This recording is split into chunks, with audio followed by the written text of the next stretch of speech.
can hear the answer to the question.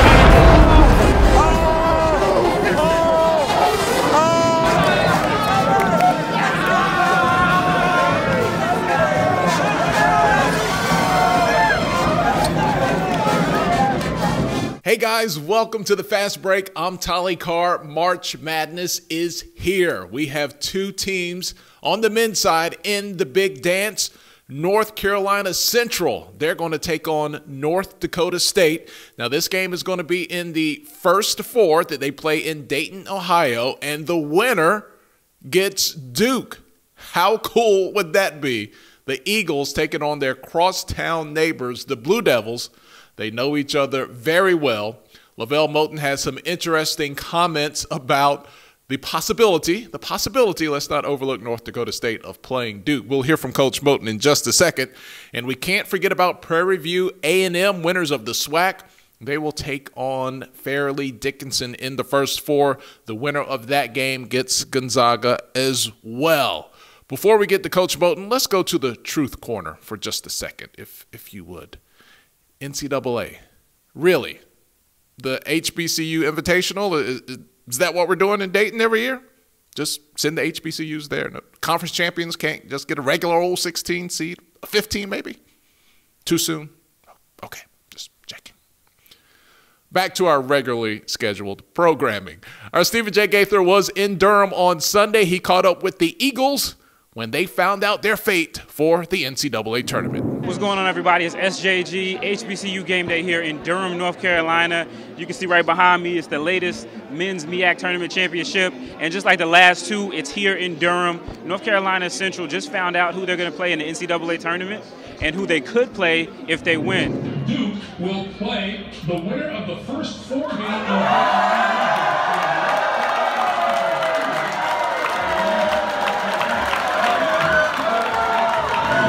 I think they're the most advertised college basketball program.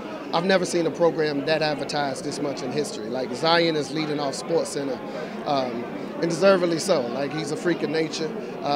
But our guys put on their pants one leg at a time, just like them. And if history has showed us anything, that, you know, Virginia, what happened to them last year can happen to anyone. So on any given Sunday or any given Thursday or whenever it's going to be. So first up, they've got North Dakota State in the play-in game on Wednesday in Dayton, Ohio. And if they win that game, then they will have the chance to face the crosstown rivals, the guys on the other side of Durham. You know them, they wear the blue and black. They got a couple guys, you might have heard of them.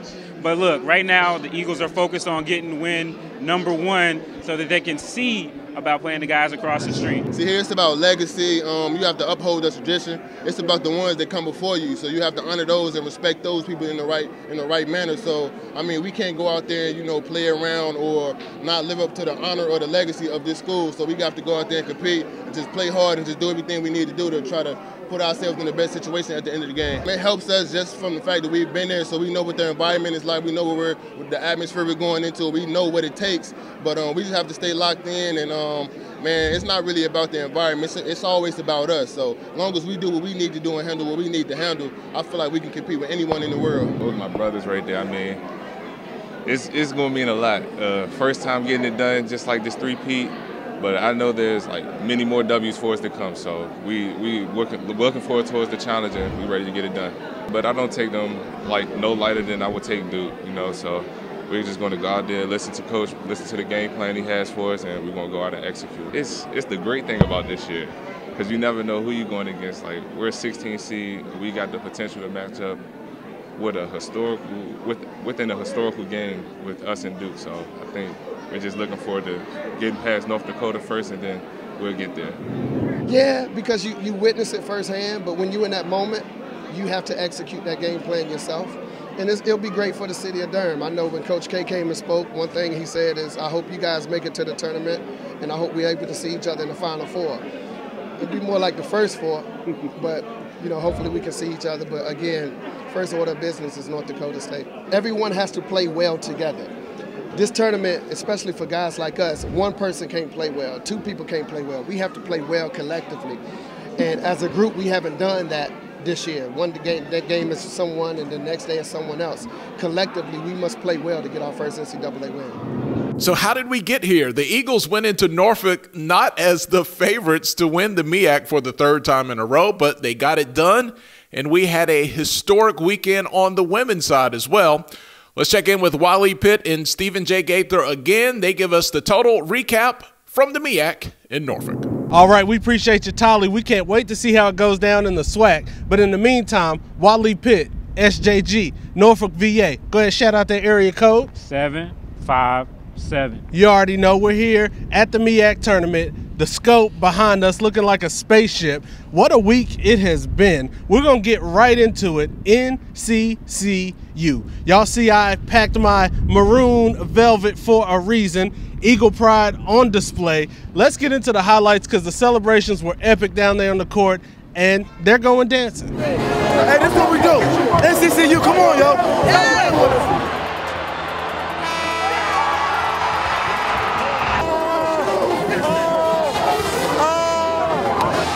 Man, I'm a champion. This is a dynasty. North Carolina Central. All this right here runs through North Carolina Central. We've been doing this a long time. That's the reason I came here. They told me to come here and win championship, and that's what I am. Read that right there. Hey, everybody that doubted us, we knew we was going to be right here. This is all we got. This is all we got. This is all we need right here. We're champions, baby. Y'all can take a nice look at this right here.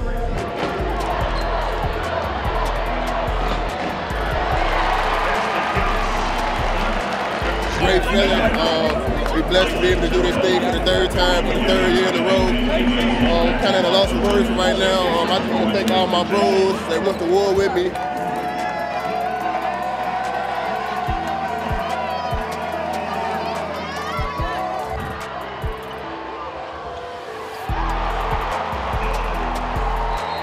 I just want to get back to being with my family. That's it.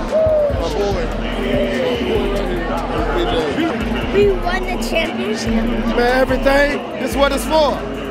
They doubted us, man. Main thing, we're going to get back here with this team. That's something else, man. Something special. I'm proud of these kids, man.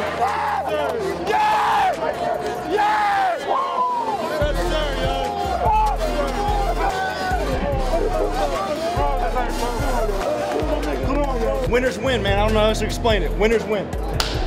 3 of them.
All right, so as you saw, exciting for the men, North Carolina Central champions again. On the women's side, it was a little bit different. So we had Norfolk State again.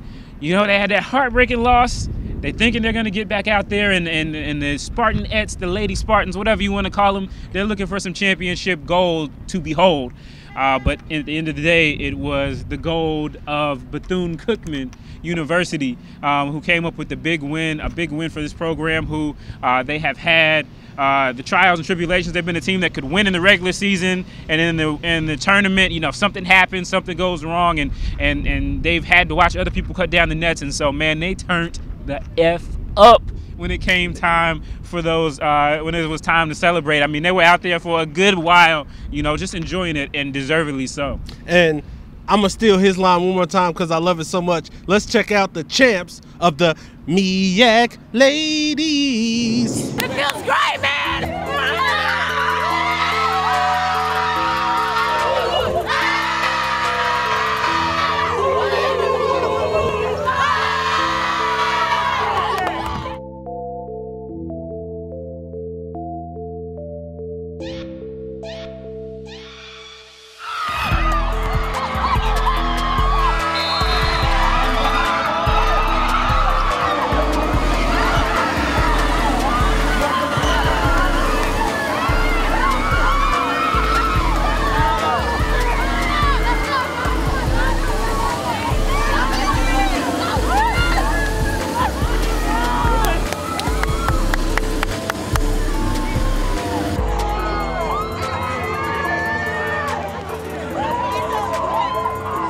What's it feel like right now? It feels good, man. We worked hard for this, bro. We've been through too much and we got it. Nobody thought we could do it. We did it, bro. Let's go.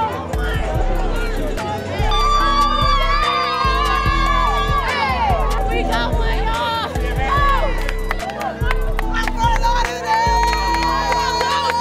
Come on, coach.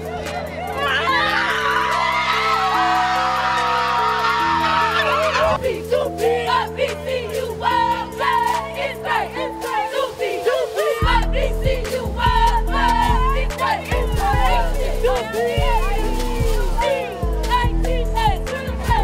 Hold that big smile.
So both the men's and women's champs of the MEAC, they're wearing the crowns. SJG, you've been here all week. What are some of your highlights, favorite moments, takeaways from this year's tournament? Yeah, we got here on Wednesday, and you know, Norfolk State, man, they almost didn't make it to get to the disappointment today because they had to face a tough South Carolina State team that really pushed them to the limit. They got a big game from Nick Thomas that they needed, and then you know, and then you had North Carolina A&T who faced a challenge as well, and they were able to steady that and go up in advance, and so that was cool. Thursday night you got here, so we had the RJ Cole show. He put on a great show for his guys. Central, they just came in. They came in off that ugly loss, and they got their feet wet.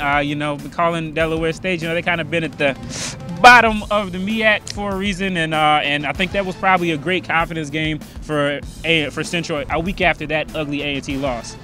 Yeah, it was probably the best opponent for them to face. But my takeaway was that Friday was such a great day of basketball, from noon to 8 o'clock, and even after, all with the us. Aggies. Yeah, I mean, Norfolk State getting that win. What was that? 28 MEAC conference wins in a row that they snapped. Bethune-Cookman's game was actually really close as well. Right. And then on the men's side, it was kind of like, what more could you have asked for? RJ Cole and Howard going up against Norfolk State. That game was close down to the wire. A&T and NCCU close down to the wire. That was a game we thought we were going to get in Greensboro when we went out there a couple weeks ago. We did. And, when those two teams match up, you kind of always think you're going to get that game. But, I was up top in the rafters, and I was having to just back and forth, getting down there for the celebration. So, really just a great MEAC tournament. Like I said, what more could you really want? NCCU is going Dancin. You got any thoughts about their seedings, possible upsets? They're going to be in my bracket at least one game. I might wild out and put them in the Sweet 16. But SJG, what you think about their chances in the Big Dance? Still got to see how things fall. They probably will be in the play-in game with their record. I think they've got 18 wins now versus maybe 14, 15 losses. So they're going to be in the first 4 game again. But that's a good showcase for HBCUs because you don't have as many games going on. You get a little bit more of attention. Talk to the guys afterwards. They talked about they've gotten here 3 times in a row and they were excited. They were happy. Big Sean was happy and excited. But they all want to finish out and get NCCU a win and add their name to the HBCUs who have gotten a win in the Division I tournament. It's been 30 years since they won it at the D2 a couple years ago. So who's to say that they can't make a run in the D1 tournament? But so far, got to call Coach Lavelle Moulton the March MEAC master. Yeah, he's really a maestro out there, and I know he's sick of me because every time I'm asking him, I'm like, so how do you do it? How do you do it? And he always stops me. He's like, bro, it ain't me. I ain't scoring no points. It's my players. But shout out to him. I mean, he does a great job of controlling without being controlling. Yeah, this is 4 titles in 6 years. North Carolina Central, before he came along, I mean, you go back to their days in the CIAA and their first run in the MEAC, they hadn't won a championship in like 50 years since they won that until they won in 2014. And then to see what they have done since then, I mean, it's a testament to that program and with everything that they've got going on. So, we definitely wish them the best. Last year they had a matchup against a SWAC opponent, Texas Southern. I don't know. See what happens. What happens in the brackets. But anyway, it's an exciting time over there in Durham for sure. Yeah, for sure. So that's it from the MEAC. We done covered it left, right, up, down. We're the still sun's going down. The sun's going down. Nobody leaves before us. No, that's a fact. But we might hit him with a slight turn up. Maybe not me. SJG. Hit him in the DM, slide on in. I got a baby. I can't do that. But hey, it's March Madness, baby. Let's do it. Back to Tolly in Atlanta. We're gonna check out what happens in the SWAC. So an exciting weekend for sure. Thanks a lot, guys. We can't forget about Norfolk State. They did their work during the regular season, so they are going to the NIT because the regular season champ, if they don't win the tournament championship and miss out on the NCAA, the NIT is a guarantee. So Norfolk State, there's a little HBCU connection here, if you will. They're going to travel to the #1 seed in the NIT, Alabama, and Alabama is coached by Avery Johnson. Of course, you know him from the NBA, but before the NBA, he was a star guard at Southern University. So we wish Norfolk State all the success in the world as they go down to take on Alabama, and hopefully those guys will make some noise. Now, on the women's side, those bids for the NCAA tournament and the NIT as well will come out later on Monday night, which is after our production, so make sure you stick with HBCU Game Day, and we'll keep you up to date on the women. Now, let's go over to the SWAC. Prairie View A&M will take on Fairleigh Dickinson with a chance to advance and take on Gonzaga. How did the Panthers get here? Well, they won not only the regular season, but the postseason in the SWAC, but that championship game against Texas Southern could have gone either way. Texas Southern wants a piece of that trophy after falling short in the regular season. Opening up, Tyreek Armstrong was on fire.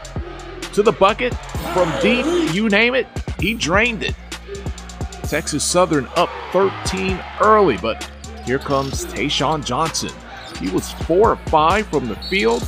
A couple of big shots he hit to get Prairie View back in it.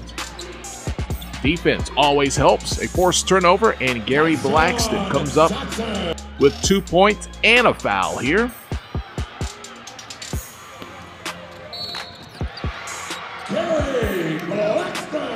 Dennis Jones playing C.J. McCollum to Blackston's Dame Lillard. Nice move right there. Prairie View up 45-41 at the break. Second half, Jalen Patterson takes over for Texas Southern. He had a game-high 24. Jeremy Combs, Player of the Year, 2 of his 13 here on the tip. Devakio Butler, the Butler did it. A 3-pointer in the corner has TSU up 2, under 6 minutes to go. Trayvon Reed is 7'2". Yep, that's all you need to see. Thank you very much. Dennis Jones gets on his dirt bike, skirt, motorsport. Patterson, he's coming right into your living room or through your mobile device to the bucket on the floor. $1:30 to go. Who's going to win it?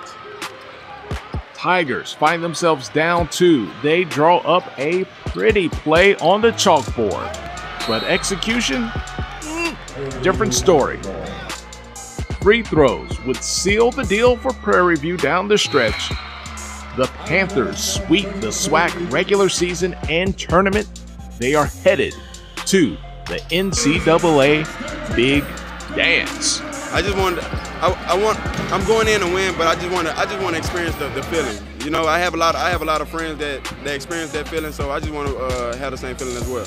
I think it was very important because, you know, nobody remember who finished second, and surely if we didn't win this conference tournament, they would say, oh yeah, you know what, you didn't finish the job. So winning both championships was really important, and that's the way it should be, I think. You know, if you win the regular season, you should have momentum going into the conference tournament, and you should be able to take care of your business there as well.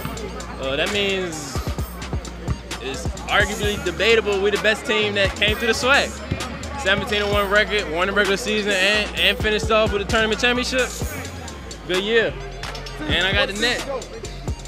But Prairie View, for the first time since 1998, going to the NCAA tournament. And ironically, in 2003, when they won regular season, I was the athletics director. So they haven't won since I've been there, so hats off to the student athletes. Saw several other players that played on the 1998 team, several players that played on the 2003 team. They're here today. So it looks like Prairie View is pretty joyous about this tournament victory. On the women's side, man, it was tough work as well for Southern University. They were the #1 seed. They won the regular season championship, but they were taking on an upset-minded Jackson State team. SWAC championship, Southern versus Jackson State. Courtney Parson gets a steal, pushes ahead to Alaric Scott for the Jaguars. Keziah Lucky, she's going to respond for Jackson State. Points were at a premium early on Saturday. Tanira Moore, she had that game-saving block back on Friday against Grambling. She gets 2 to go right here. Back-to-back buckets by Jaden Towner, and we are tied at 14. Second quarter, Parson, that's too easy. And Tamika Reed is not having it during her timeout. Get over here.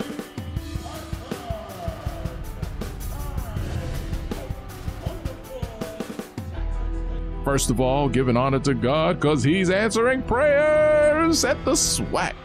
How about that? Southern up 26-20. Jackson State responds. Marnisha Hamer. We're tied at 33 in the fourth. Scott, follow your shot. And she does.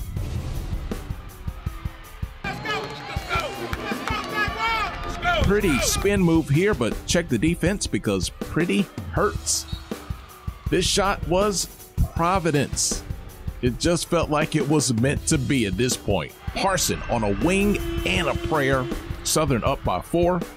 Jackson State has to go in the full court press mode, but they left the back door wide open. And it was desperation mode from that point on, searching for a three-pointer that just would not fall. Southern wins the SWAC championship. They are headed to the Big Dance. So personally, how does it feel as a coach to punch your ticket into the tournament? I mean, it's great. It's been about eight or 9 years since we've gone to the tournament. And, you know, I'm just happy for the kids. You know, that's my big thing. I'm happy for them. They worked extremely hard starting back last summer until now, and it all paid off for them. So I noticed after the game when you had won, you were kind of bent over on the floor. Like, what were the thoughts going through your mind? It took too long, man.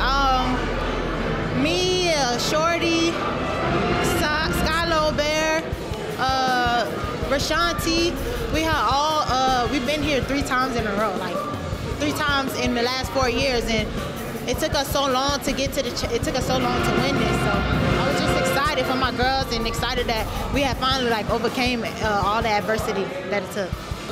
I mean, going to the NCAA tournament is most definitely helping recruiting. You know, that's a major plus, and we have to build off this. So we're going to get out, and our name's going to be out there in the national spotlight, so we're going to try to capitalize on it.